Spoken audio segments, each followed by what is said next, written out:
So hi guys, welcome back to my new video. आज हम लोग जा रहे हैं पढ़ाने चैप्टर केमिकल काइनेटिक्स। ठीक, स्टार्ट करते हैं। इस चैप्टर में हम लोग पहले पढ़ेंगे रेट ऑफ रिएक्शन। क्या पढ़ेंगे? पहले लिख देते हैं rate of reaction. Rate of reaction. और दूसरी चीज हम लोग पढ़ेंगे रेट ऑफ डिसअपियरेंस।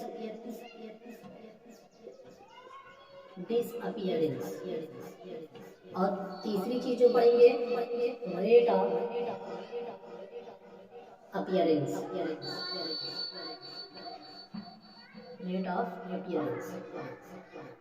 और चौथी चीज जो पढ़ेंगे रेट ऑफ, और चौथी चीज है instantaneous rate of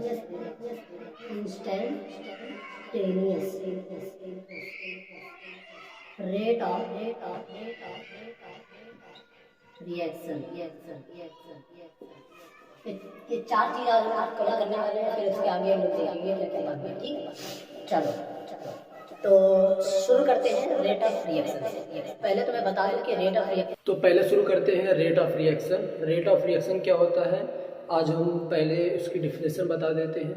rate of reaction, the change in the concentration of the reactant और product with respect to time is known as rate of reaction. Rate of reaction अभी लिखेंगे तो समझ जाओ। ठीक, चलो लिखते हैं। पहले शुरू करते हैं रेट ऑफ रिएक्शन से, फिर उसके आगे कुछ और देखते हैं।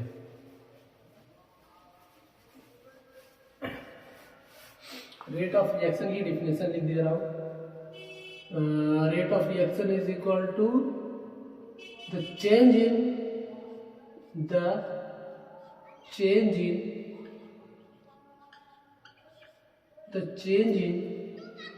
concentration of reactant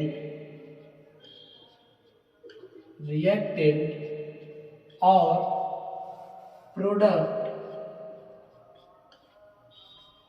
product with respect to time.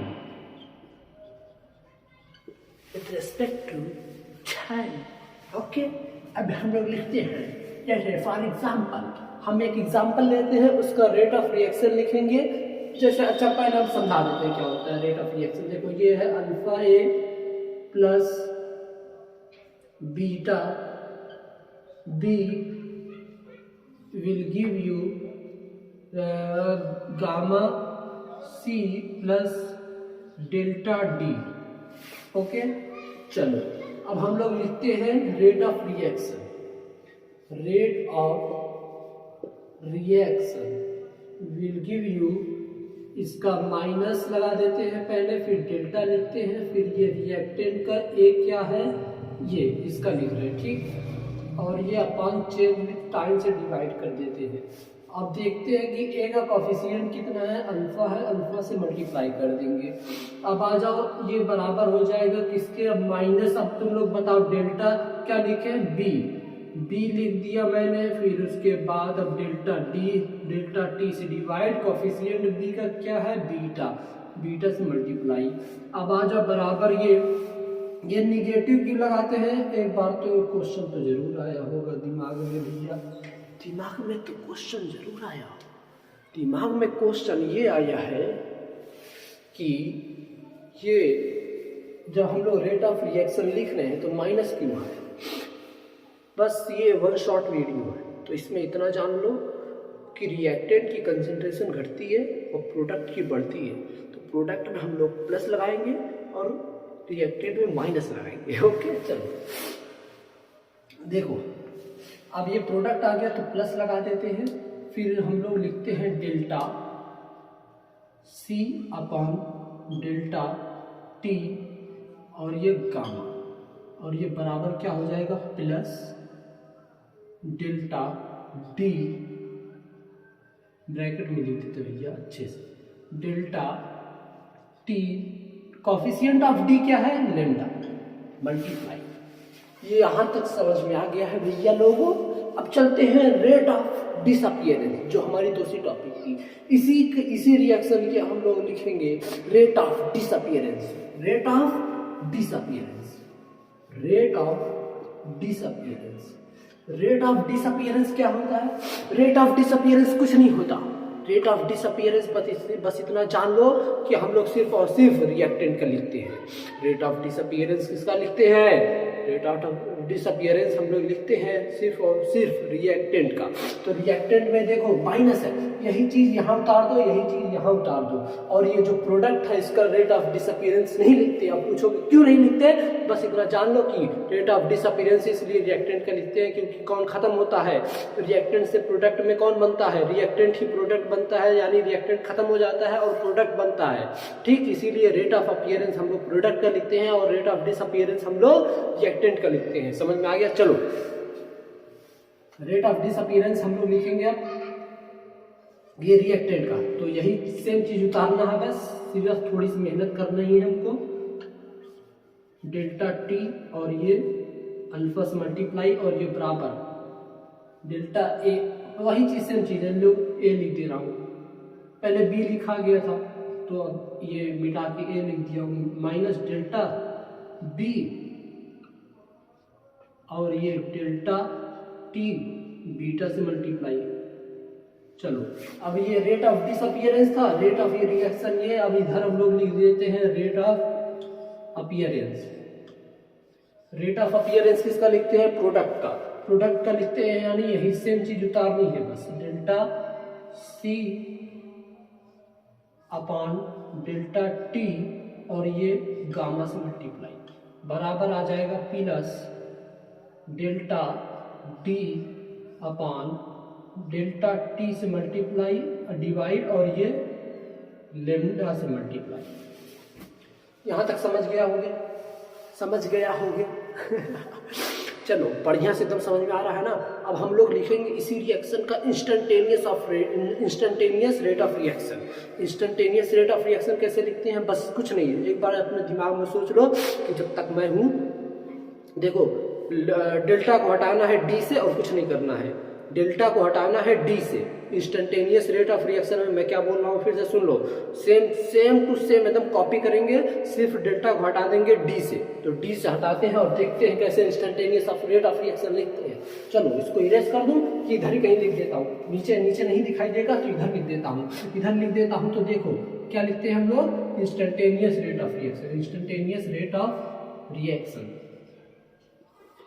चलो, ये देखते हैं ना, तो देखो नीचे लिखूं, नीचे लिखता हूँ। चलो, जिधर आप लोग बोलो वही लिखूंगा।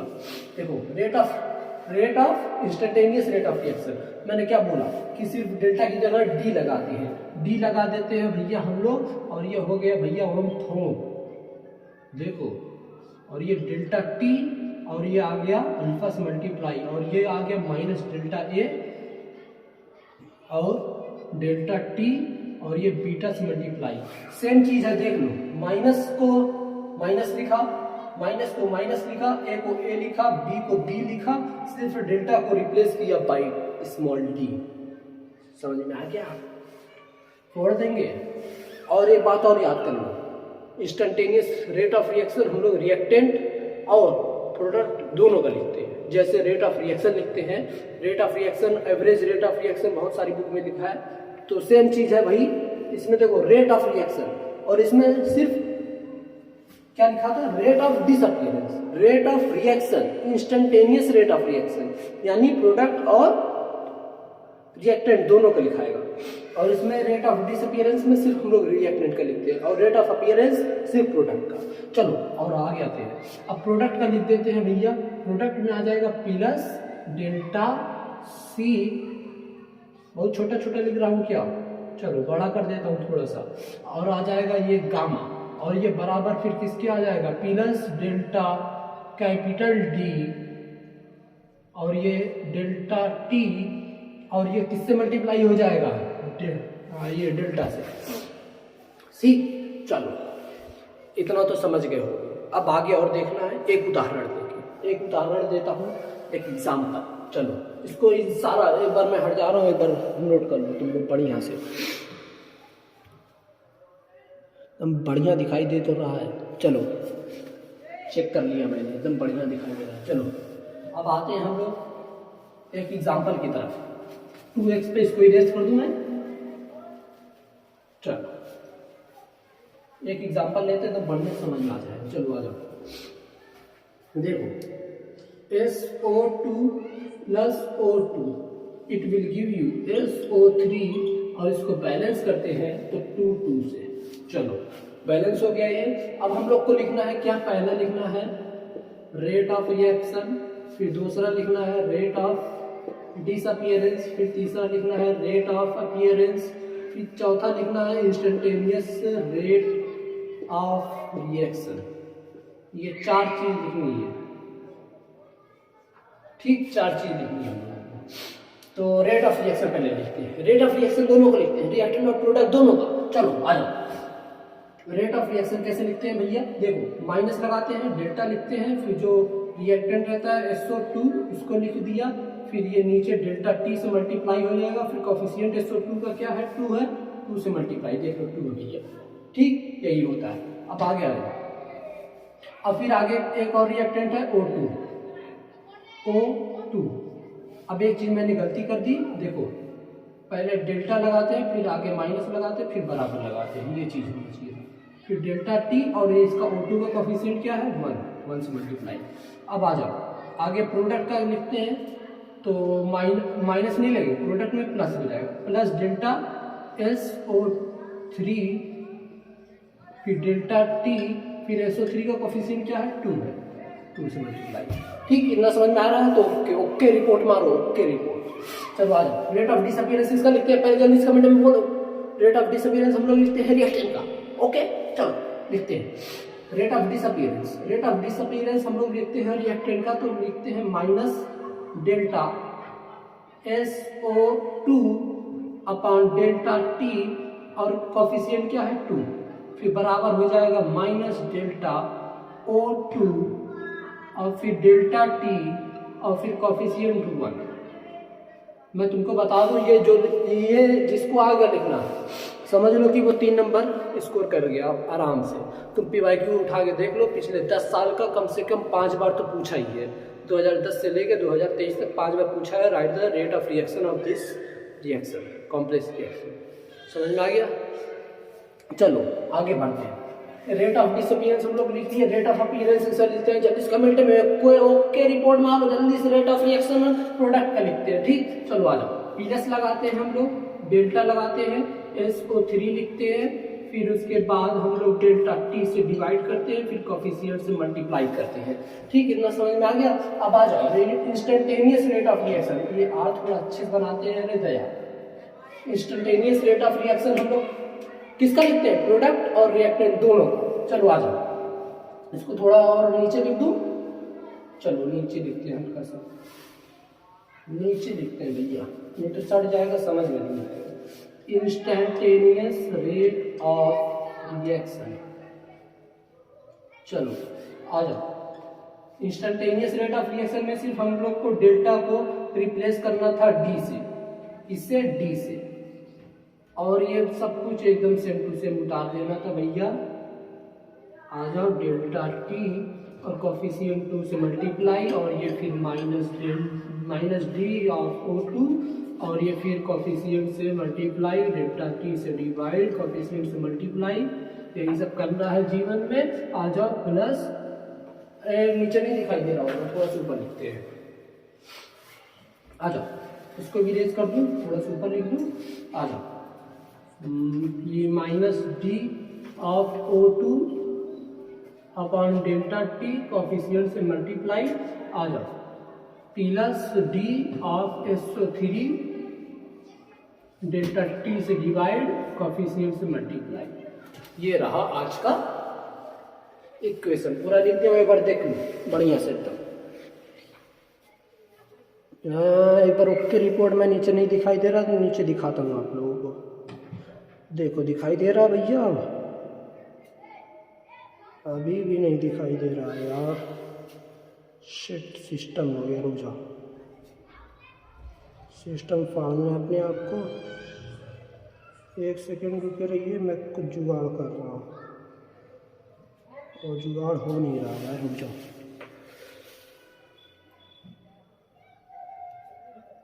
देखो दिखाई दिया अब, बढ़िया, ओके रिपोर्ट।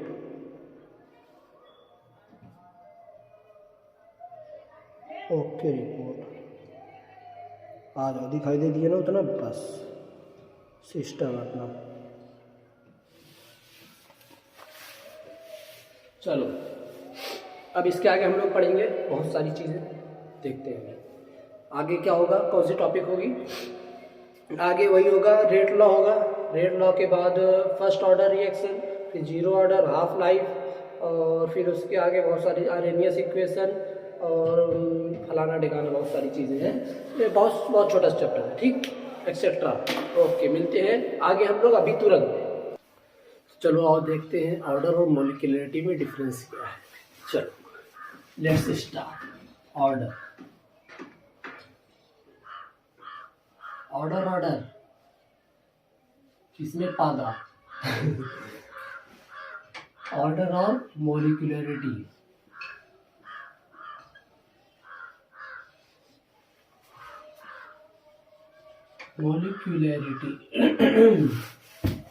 चलो अब बढ़िया दिख रहा है ना, इंक डालो इसको।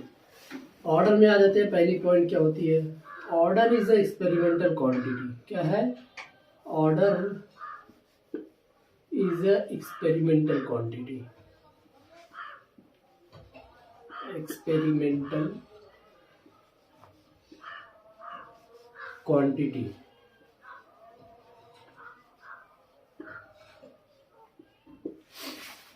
अब इसमें पहली पॉइंट क्या होगी, is a practical quantity. Practical quantity. अब दूसरी पॉइंट में आ जाते हैं हम लोग। ये सब लिखते जाना, बहुत ही इंपॉर्टेंट चीज बता रहा हूँ। समझ लो कि ये केमिकल काइनेटिक्स, ये छोटा चैप्टर मैं मानता हूँ, लेकिन इसको जो जो बता रहा हूँ एकदम पूरी एनसीईआरटी की लाइन तुम लोग को एकदम यहाँ पे पेस्ट करके इंपॉर्टेंट वाली जैसे अंडरलाइन करते हो ना, वो चीज दे रहा हूँ। मॉलिक्यूलरिटी, अरे order can be, order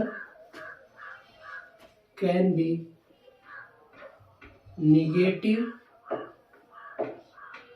comma positive, comma 1, and comma can be fractional. 1 means 1 dot dot dot कर लो, can be fractional.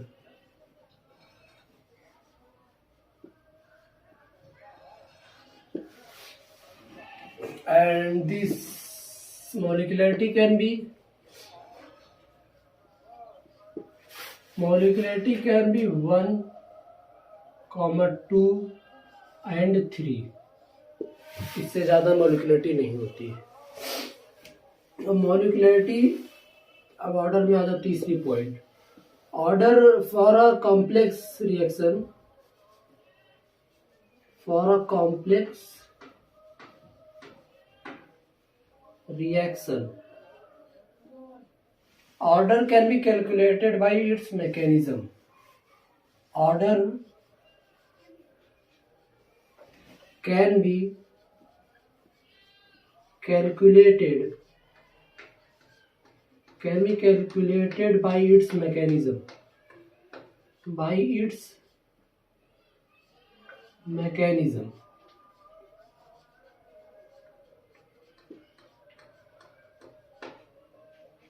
चलो अब इसमें आ जाते हैं।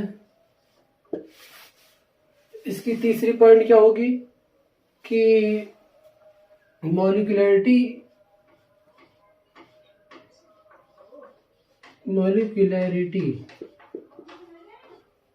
इज इक्वल टू कोफिशिएंट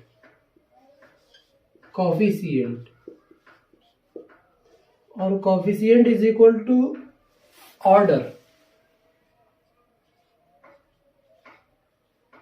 इसका क्या मतलब है, देखो जो ऑर्डर होगा रिएक्शन का वही मॉलिक्यूलरिटी हो जाएगी। जैसे अभी पूछ देगा कि अच्छा यही पे एक एग्जांपल दे देते हैं, ठीक, Cl से बन रहा है तुम्हारा हाफ Cl2, Cl से बन रहा है तुम्हारा हाफ Cl2। अब इसकी मॉलिक्यूलरिटी बता दो मॉलिक्यूलरिटी। इसके पहले ऑर्डर देखो, ऑर्डर बताओ क्या है, ऑर्डर 1 है तो मॉलिक्यूलरिटी भी 1 हो जाएगी, समझे? इस तरीके से ये इसका मीनिंग यही है। अब आ जाओ चौथी पॉइंट में। यहाँ पे तो स्पेस नहीं, यही कहीं हटा दें चौथी पॉइंट, इसको कर देते तीसरी, इसको कर देते चौथी, और इसको कर देते दूसरी। अब इसमें देखो order is equal to coefficient, इसमें भी है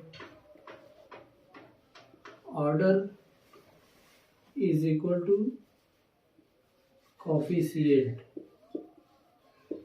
कब ये होगा? जब रेट डिटरमाइनिंग स्टेप होगा, यानी 1 स्टेप रिएक्शन होगा, 1 स्टेप रिएक्शन, या फिर कह सकते हो एलिमेंट्री रिएक्शन। बोर्ड में एक क्वेश्चन में ये भी पूछा गया था कि what is elementary reaction, 1 step reaction. Understood? चलो अब इसमें आ जाते हैं molecularity. There is no meaning for, there is no meaning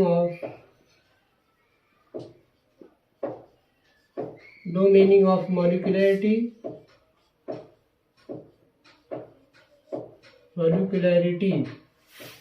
for complex reaction,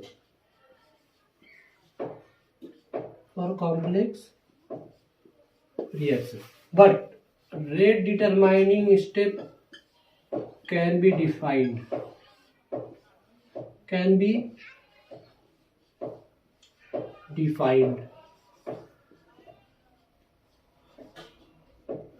समझ में आ गया? अगर रेट डिटरमाइनिंग स्टेप होगा तब उसकी जो है, अगर complex reaction rate determining step है तब तो उसकी मॉलिक्यूलरिटी निकाल सकते हैं, वरना मॉलिक्यूलरिटी कोई मीनिंग नहीं होती। ये जाके देख लेना, ये स्टैटिक लाइन है, ये सारा डिफरेंसेस है। ये 5 नंबर में 3 नंबर में आ सकता है, इसलिए मैंने करवा लिया। एक बार फिर से देख लो, मैं हट जा रहा हूँ। ठीक, चलो अब आगे बढ़ते हैं हम लोग का देखो, पहले हम लोगों ने पढ़ा rate of reaction. Rate of reaction पढ़ने के बाद उसके अंदर हम लोगों ने पढ़ा how to write the rate of reaction, rate of disappearance किसका लिखते हैं, रेट ऑफ अपीयरेंस किसका लिखते हैं और कैसे लिखते हैं। फिर उसके बाद इंस्टेंटेनियस रेट ऑफ रिएक्शन लिखना हम लोगों ने सीखा, उसके एक एग्जांपल हम लोगों ने देखा। अब उसके बाद हम लोगों ने ऑर्डर मॉलिक्यूलरिटी में डिफरेंस देख लिया। अब हम लोग आते हैं डेरिवेशन ऑफ फर्स्ट ऑर्डर और फिर उसका हाफ लाइफ। चलो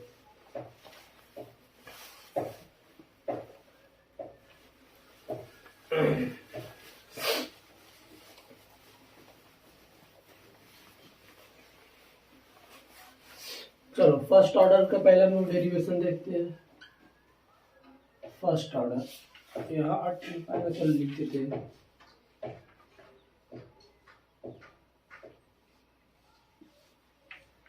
फर्स्ट ऑर्डर, चलो पहले हमको बताओ कि जैसे कोई रिएक्शन ए है, ए से वो प्रोडक्ट में चेंज हो रहा है, ठीक। तो अब इसका rate of reaction, instantaneous rate of reaction कैसे लिखेंगे? पहले माइनस लगाते हैं, फिर डी लिखते हैं, फिर ए लिखते हैं जो रिएक्टेंट रहता है, फिर उसको डेल्टा टी से डिवाइड कर देते हैं। ऐसे ही ना लिखते हैं हम लोग, ठीक। अब उसके बाद हम लोग क्या लिखते हैं? अच्छा, हमने रेट लॉ पढ़ा है कि नहीं, एक बार देख लेते हैं। एक सेकंड में रेट लॉ क्या है? रेट लॉ देखो, यही देख लेते हैं। रेट लॉ देखो, कोई अगर अल्फा ए है और प्लस बीटा बी है और ये चेंज हो रहा है सी गामा, गामा सी में, sorry gamma C plus lambda D, तो इसका रेट लॉ क्या बोलता है? Rate law is equal to K A के पावर एक्स एंड बी के पावर वाई, और x is equal to alpha हो सकता है, y is equal to beta हो सकता है। कब? जब रेट डिटरमाइनिंग स्टेप होगा आरडीएस, समझे? वरना देखो a के पावर क्या है 1 है, b के पावर क्या है 1 है, यानी x इज इक्वल टू 1 हो जाएगा, b इज इक्वल बीटा, हाँ a के power x is equal to 1 और y के पावर 1। समझ में आ रहा होगा? बढ़िया से यही है रेट लॉ। अब हम लोग देखेंगे रेट लॉ मैंने क्यों पढ़ाया, अभी समझ में आ जाएगा। चलो आ जाओ, रेट लॉ लिखते हैं हम लोग इसका रिएक्टेंट का। रिएक्टेंट का रेट लॉ कैसे लिखते हैं हम लोग? देखो K लिखते हैं, फिर A लिख देते हैं, ऐसा ही ना लिखते हैं भैया।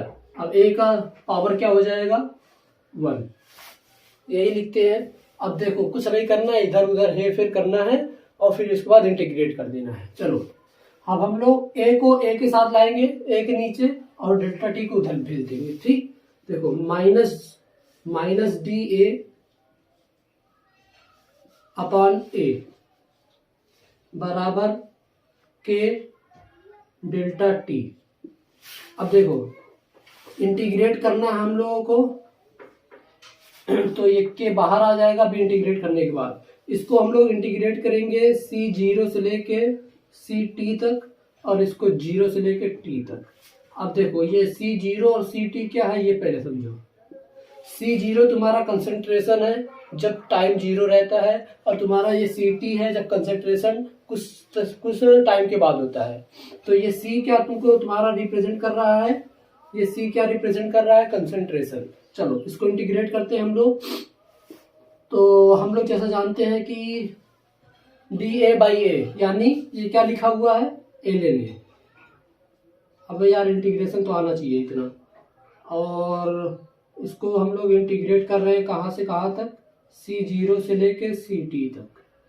और फिर उसके बाद आगे हम लोग देख लेंगे, ये के बाहर आ जाएगा, ये माइनस इधर ही है, और ये के बाहर आ गया, डेल्टा टी का हो गया टी, कहाँ से कहाँ तक, 0 से लेके टी तक। ठीक, हाँ यस, ये इंटीग्रेट हो गया। अब देखो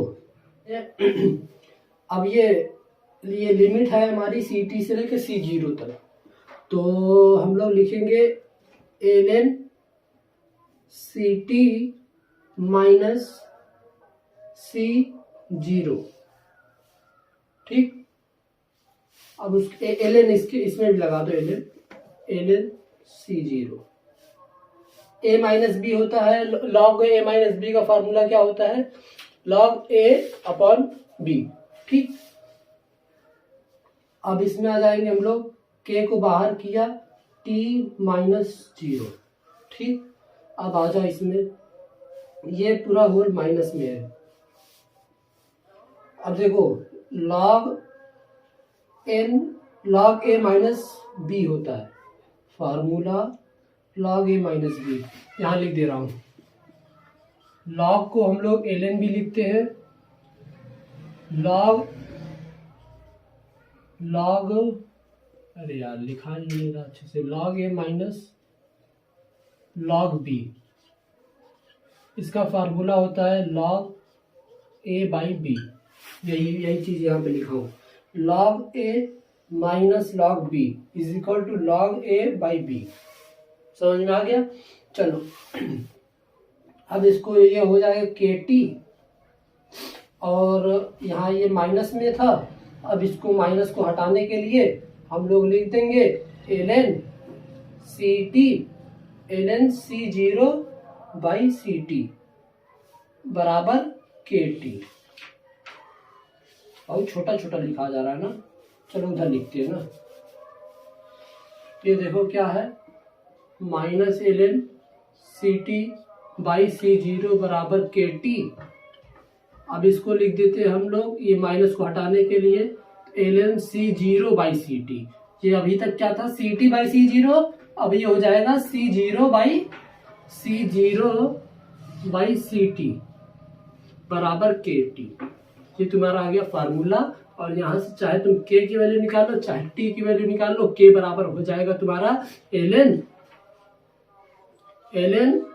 और ये c0 by ct upon t हो जाएगा। और यहाँ से अगर t की वैल्यू निकालना चाह रहे हो तो ln C0/CT/K, ये हो जाएगा तुम्हारा, और ये के ऊपर जाए मल्टीप्लाई हो जाएगा, और ये टी भी ऊपर जाएगा मल्टीप्लाई हो जाएगा। ये सिंपल है, यहीं तक तुम करके छोड़ सकते हो, यहाँ तक ये भी ठीक है। अगर आगे डेरिवेशन यहीं तक कर देना। अब हम लोग इसी की हाफ लाइफ देखेंगे, यानी C0, यानी ये जो t की वैल्यू हम लोग निकाले हैं उसको इरेज कर दो यहाँ पे। ये t हाफ की वैल्यू, किसकी? t हाफ बराबर क्या हो जाएगा? देखो हम लोग को निकल कर आया है ln C0/CT इंटू के। ये अपान में के था, ये वाला के यहाँ पे आके मल्टीप्लाई हो जाएगा। अब हम लोग जानते हो क्या रखेंगे? CT की वैल्यू C0 हाफ रखेंगे, C0/2। ठीक, क्यों रखेंगे? क्योंकि हाफ लाइफ निकालनी है। तो जब हम लोग CT की वैल्यू C0/2 रख देंगे, यानी C0 का हाफ अगर रख देंगे, तो चलो पुट करके देखते हैं। ln C0/C0/2 इंटू ये के है ही, तो ये t हाफ की वैल्यू आ जाएगी। तो t हाफ की वैल्यू क्या निकल कर आएगी? ln, ये C0 कैंसिल, ln 2 ये इंटू ये के, ये तुम्हारी आ जाएगी t हाफ की वैल्यू। समझ में आ गया? ये था आज का। मैं हट जा रहा हूँ, थोड़ा देख लो, लिखना है लिख लो।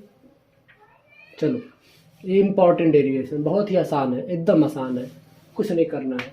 ये इंटीग्रेशन जिसको नहीं आता भाई एक बार जाके पढ़ ले।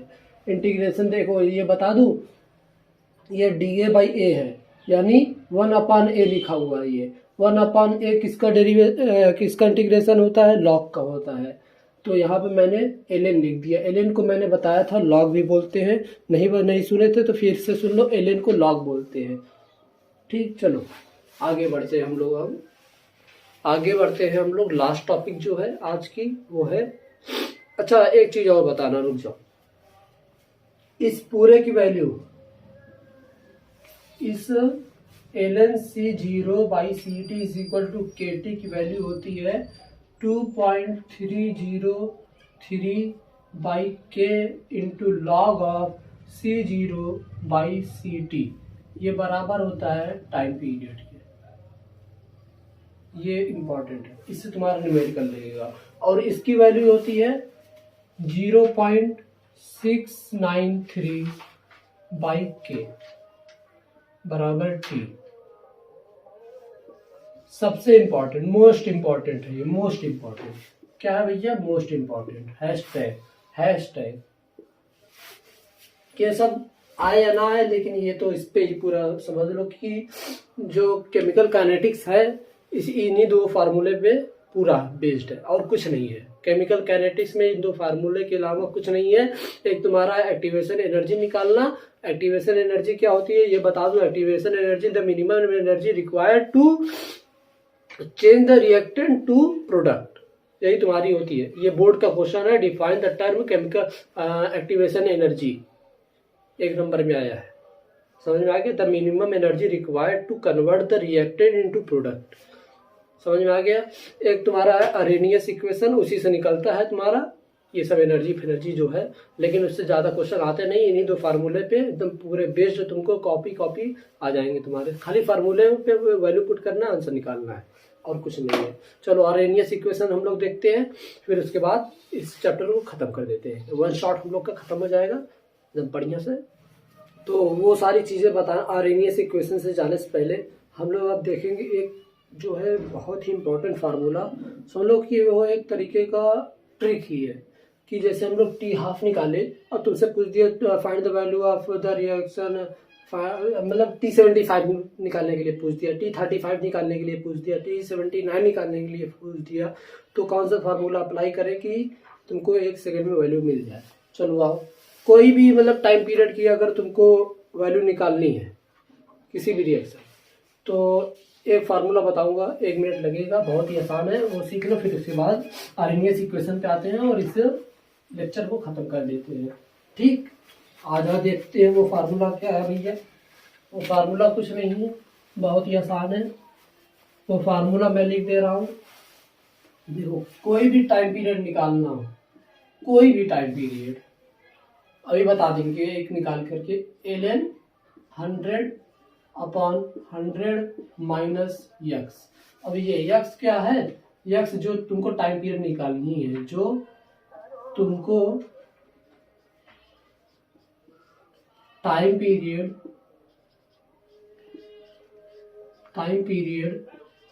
निकालनी है,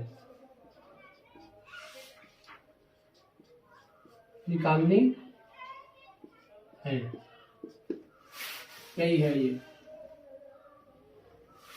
ठीक। ये यक्स से ही है।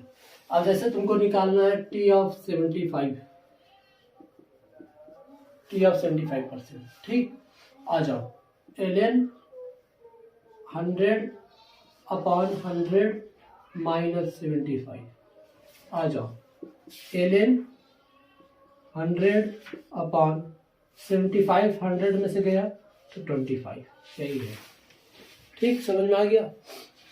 अब इसको अगर तुमको और सॉल्व करना है तो ये हो जाएगा ln log a minus log b। अब इसकी वैल्यू रख करके इसकी वैल्यू भी निकालना आना चाहिए। 5 का स्क्वायर कर दो, स्क्वायर जो पावर 2 है वो आगे आ जाएगा, log 5 की वैल्यू रख दो, 2 इंटू log 5 की वैल्यू आ जाएगा। फिर उसी तरीके से 100 है, 10 का स्क्वायर कर दो, 2 बाहर कर दो, log 10 की वैल्यू 1, 2 इंटू 1 2, माइनस log 5 की वैल्यू देख लो, कुछ log 2 की वैल्यू तो 0.3 होती है, log 5 की वैल्यू 2 पॉइंट कुछ होगी, 2 इंटू 2 पॉइंट कुछ, तो फिर सब्ट्रैक्ट कर दो, आ जाएगा आंसर। ये था एक, समझ में आ गया? इसको बता दूं, देखो क्या होता है कि log 100 को हम लोग लिख सकते हैं log 10 की पावर 2, माइनस log को हम 25 को लिख सकते हैं 5 का स्क्वायर। अब देखो, log की प्रॉपर्टी होती है, log a की पावर 2 अगर है और ये माइनस में है तुम्हारा log b की पावर 2, तो ये जो पावर 2 है उसको बाहर ले लेते हैं और log a हो जाता है, और ये माइनस इसी तरीके से 2 को बाहर किया, log b हो जाएगा। ये होता है, समझ में? ये जो 2 है ये बाहर हो जाएगा और फिर log 10 हो जाएगा, और ये फिर माइनस ये 2 बाहर, फिर log 5 हो जाएगा। अब 2 इंटू, अब ये log 10 की वैल्यू 1 होती है, और ये 2 इंटू log 5 की वैल्यू 2 पॉइंट कुछ होगी, 2.1 नहीं ले लो, अब ये हो जाएगा 2.1 क्यों नहीं हो सकती? देखो माइनस में आएगा वैल्यू, तो माइनस में नहीं लेना है ना, तो इसको कुछ कम ले लेते हैं, 1 पॉइंट कुछ लेते हैं, क्योंकि देखो log 2 की वैल्यू 0.3, अगर उसका डबल करोगे 0.6 हो जाएगा, और एक और डबल कर दोगे 1 के करीब आ रहा है, तो हम लोग 1.1 ले लेते हैं, ठीक। अब ये आ जाओ 2 माइनस 2.2, अब ये आ जाएगा तुम्हारा आंसर 0.2, कुछ ऐसे निकलेगा। समझ में आ गया? इतना तो आना चाहिए, मैथ के स्टूडेंट हो। अब आ जाओ, हम लोग निकालेंगे अब आरेनियस इक्वेशन। आरेनियस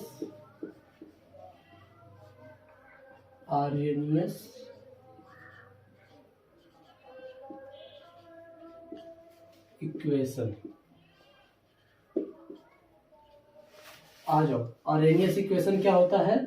k बराबर a e के power minus EA by RT, ये पावर में e के। अब देखो सबका बता देता हूँ, ये क्या क्या, ये k है कांस्टेंट कुछ है, और ये a क्या है? a तुम्हारा है आरेनियस कांस्टेंट, और ये E क्या है? ये तुम्हारा एक्टिवेशन एनर्जी है, एक्टिवेशन, यही मैं बोल रहा था, एक्टिवेशन एनर्जी, यही सब निकालने के लिए आता है एक्टिवेशन एनर्जी, तो इसी फार्मूले से निकलता है। और ये R तुम्हारा है गैस कांस्टेंट, और ये तुम्हारा T क्या है? Temperature, temperature.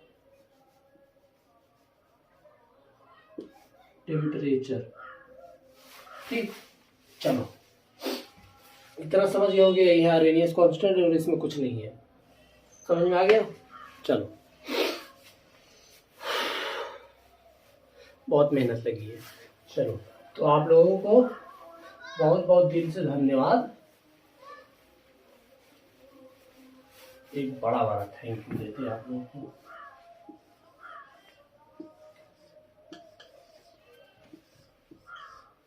थैंक यू भैया लोग।